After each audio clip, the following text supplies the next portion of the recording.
You may have realized that being healthy feels different than it did in the past now that you're over 50. If you want to maximize your health potential but don't have time to read through overwhelming pages of Google links, this is the show for you. Welcome to Healthy Tips After 50.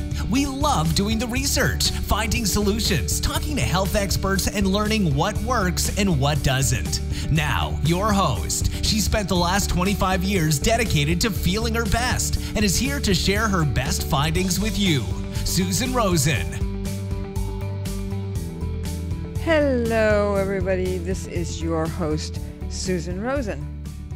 And today I am doing a podcast called Maintaining Your Balance because I want to talk to you about balance and keeping your balance. Not talking about emotionally, I am talking about physically. I'm talking about staying straight up, staying on your feet, not taking falls. As we get older, our odds of taking a fall go up. That's probably not surprising to you. Mostly, it's because our muscles and our bones lose strength. And if you combine that with not exercising as much as we used to, you get a formula for falling and hurting ourselves. I personally have a history of falling. Now, that didn't just start as I got older. That has been going on for many years. For me, that's mostly because I don't pick up my feet, and so I trip on things, which is a different, although probably not unrelated issue. First off, today, I am going to talk about some of the specific causes associated with getting older that can cause balance issues. And then I'm going to suggest a few types of exercise programs that you might want to check out to strengthen your core, help your balance and mindset and flexibility. So let's jump right into it. Cause number one is loss of muscle mass, which is sometimes called sarcopenia, which usually refers to skeletal muscle, which is the muscles that are around and support your bones, your skeleton. The average woman over 50 loses 3 to 5% of their muscle mass every 10 years. That's quite a bit.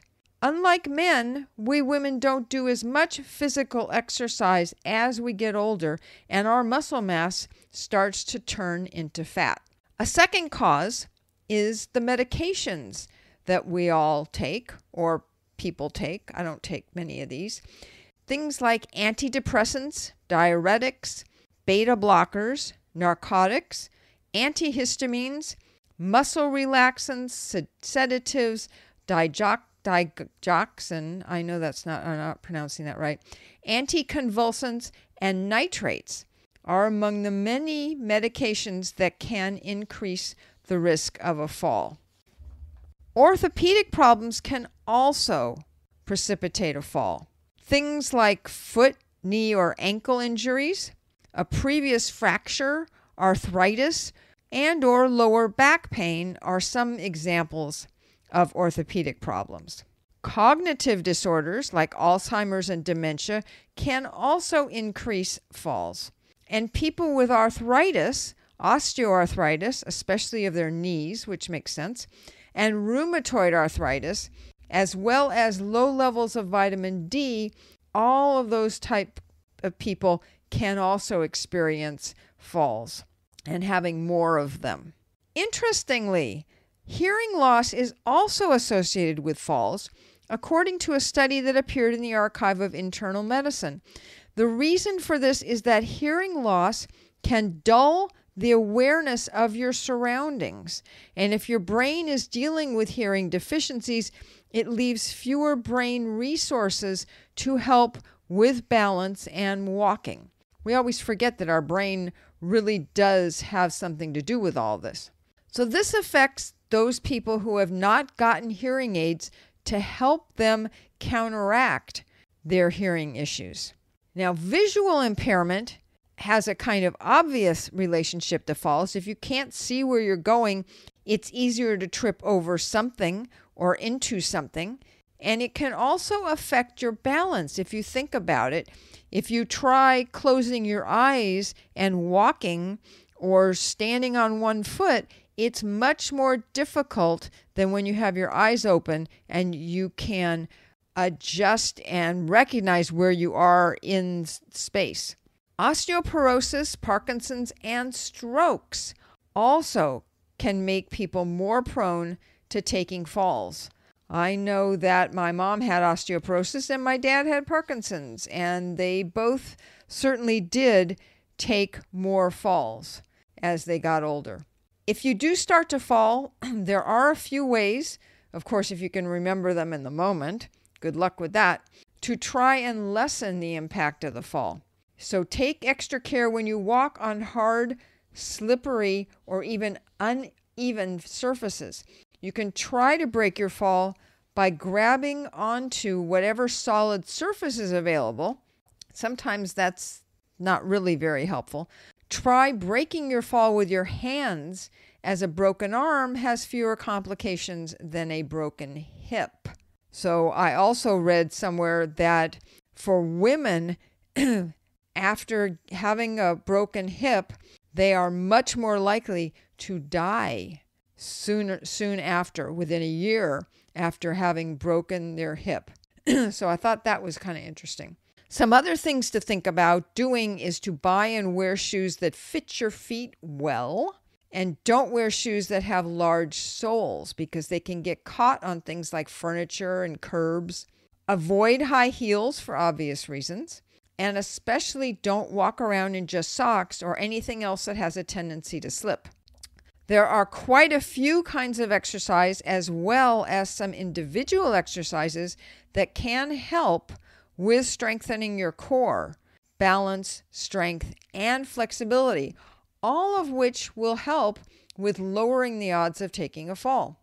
Tai Chi helps by giving you a better feel for where you are and where your body is in space, as well as improving your postural stability.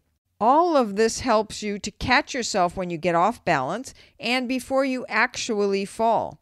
Although you may not realize it, Tai Chi also helps with increasing strength and mind awareness. And it can also be done at various levels for people who may or may not have other issues like Parkinson's, osteoporosis, or just normal age-related issues. Yoga, which I've talked about on this podcast before, and also will be having another podcast interview with a yoga teacher who I talked to before. I will be interviewing her again and having a discussion in the next month or so. So, having said that, there's a review of 22 studies of yoga exercise that found that adults 60 and over who participated in yoga improved in all three areas: flexibility, strength, and endurance. Another exercise program which helps in all of these areas is Pilates. And that may surprise some people. I know it kind of surprised me, who haven't thought of Pilates being good for older adults. But it actually is a low-impact and joint-friendly program which helps to strengthen your core along with flexibility, balance, and posture. And I have heard it recommended for people with back pain, as it moves the spine in all directions, and instructors then can point out the proper form to use to strengthen all of these areas. There are a number of ways that you can check out some of these programs for yourself and find what looks interesting to you. Try a few of them out. Your local library may have cassettes, CDs, or online programs that you can check out and learn on your own. There are also many, many, many of them that are available online for free or paid. Your local YMCA, YWCA, gym, or adult school may also offer online classes, or hopefully in person if we ever can get back to that. I know they used to. Also check out any adult education programs or retired adult programs that are in your community or that are associated with some other association or club or whatever that you belong to, someplace like ARP, for instance. My last suggestion applies to everyone, and that is not to spend long periods of time sitting. It's not good for your muscles, your flexibility, and your brain. It's not good for your core. Try to only sit for an hour at a time, then get up and just walk around. Go to the bathroom, walk out to get the mail, get yourself a cup of coffee, anything like that to just get you up and get the blood flowing. Personally, I quite often forget to do it, but I am starting to set a timer to remind me it's that important, especially as you get older. I know that it has had a negative impact on some of my leg muscles already, which I still haven't been able to work out or work through. So if you or someone you know takes a fall, be sure to help them regain their strength and balance. Having that core strength and exercising their muscles and flexibility can also help them to maintain their brain health as well. It's all connected, and your mind is dependent on your body being healthy. Spend some time on your own self-care and also help those closest to you to work on their self-care as well. That's it for today's show. As usual, I want to say that I am not a doctor. This is not to be seen or taken as medical advice. If you are having extreme cases or any kind of cases of some of these issues, please go, or other issues, please go and see your own doctor. Or if it's having an emergency, let's say you take a fall and you need to go to the emergency room. When I took my fall, I didn't go to the emergency room until quite a few hours later, but I did go the same day. That was when I broke my clavicle, or my collarbone, better known as. That is going to be it for today. I hope everyone is doing okay under our COVID and all of the other issues that are going on right now. So hope everyone's well, and I will be talking to all of you next week. This has been Healthy Tips After 50 with Susan Rosen. To stay on the cutting edge of the most effective health strategies, subscribe to this podcast and let us know what you thought of the show with a comment or like on iTunes. Visit healthytipsafter50.com for this episode's show notes, more resources, and free offers.